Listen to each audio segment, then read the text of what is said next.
சொல்லுகிறார், வேத வாக்கு நிறைவேறத்தக்க தாகமா இருக்கிறார். அந்த தாகம் நமக்குள்ள இருக்க வேண்டும். அல்லேலூயா. கரைகளை விட்டு சத்தமா அல்லேலூயா சொல்லுவோமா?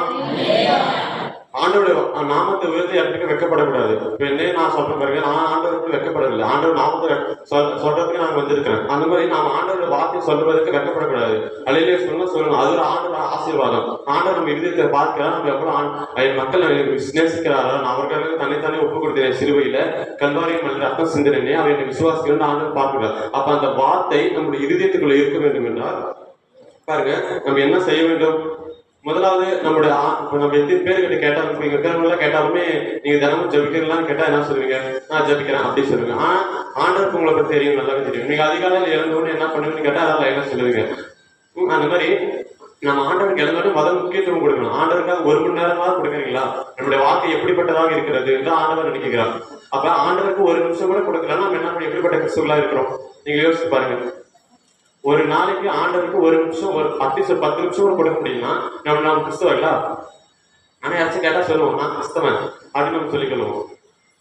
அது ஆண்டவர் சொல்லுவோம் நீ கிறிஸ்தவனா இல்லை. ஆண்டவர் வருகை வரும்போது வெக்கப்பட்டு இருக்கக்கூடாது. ஒரு நாளைக்கு ஆண்டவர் 10 நிமிஷமாவது கொடுக்கணும். எழுந்த உடனே செல்ல தரக்கூடாது.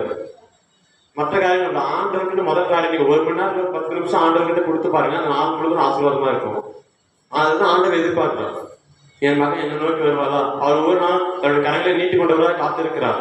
என் மகன் என்னோட பேசுவானா? என்னோட மகள் என்னோட பேசுவாளா? நான் சுகத்தர ஆயத்தமா இருக்கேன். அவனுக்காக சிலுவையில் மறுத்து விட்டேனே, ரத்தம் சிந்திரனே. அவர் சிலுவையில் அறையும் போது மக்கள் கீழே பேசினாங்க. நிறைய பேர் தூசணமா தான் பேசினாங்க. அப்படி இப்படி என்னென்னமோ பேசினாங்க. ஆனா அவர் ஒன்றையும் சொல்லவில்லை. அவளோட பாடுகள் மத்தியிலும் இது வேத வாக்கியம் நிறைவேறதான் நான் தாகமா இருக்கிறேன். இந்த ஒவ்வொரு வார்த்தையும் ஆண்டவர் உங்களோட உள்ளத்துல பதிவு என்றதை விசுவாசிக்கிறார். இந்த வியாதியை, இந்த வார்த்தை சாதாரண வார்த்தை இல்லை, ஆண்டவர் சொன்ன வார்த்தை. இந்த வார்த்தையை சொல்லி நீங்க மற்றவர்களை ஜபிக்கும் போது அவங்களுக்கு விடுதலை உண்டாகும். இயேசு நாமத்தில் பிசாசு போனா போவான். அப்ப அந்த வார்த்தை நம்ம இருந்தா மட்டும்தான் போவான். நான் போனா போயிருந்தது போவாது. அந்த வார்த்தை நம்ம கூட இருந்தா, இயேசோட வார்த்தை நம்ம இருக்கும் பொழுதுதான் அப்ப அந்த பிசாசு துரத்துற அதிகாரம் ஆண்டவர் நமக்கு கொடுப்பார். அப்ப ஒவ்வொரு நாளும் ஆண்டவருக்கு நம்ம வார்த்தை எப்படிப்பட்டதா இருக்கும் என்று ஒப்பு கொடுங்க. ஆண்டவரே, இனிமேல் ஒவ்வொரு நாளும் உமக்கு என்று முதல் உரிமை நான் தான் கொடுப்பேன்.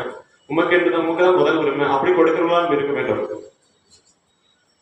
ஆண்டவரே எழுந்து 1 மணி நேரம் தனித்து நின்று ஜபிக்கிற பழக்கம், ஆராதிக்கிற பழக்கம், அவரோட பேசுற அனுபவம்லாம் நம்ம வாழ்க்கையில் இருக்க வேண்டும். அப்ப எப்படிப்பட்ட சூழ்நிலையா இருந்தாலும் அவர் கூட இருந்து விடுதலை தர வல்லவராக இருக்கிறார்.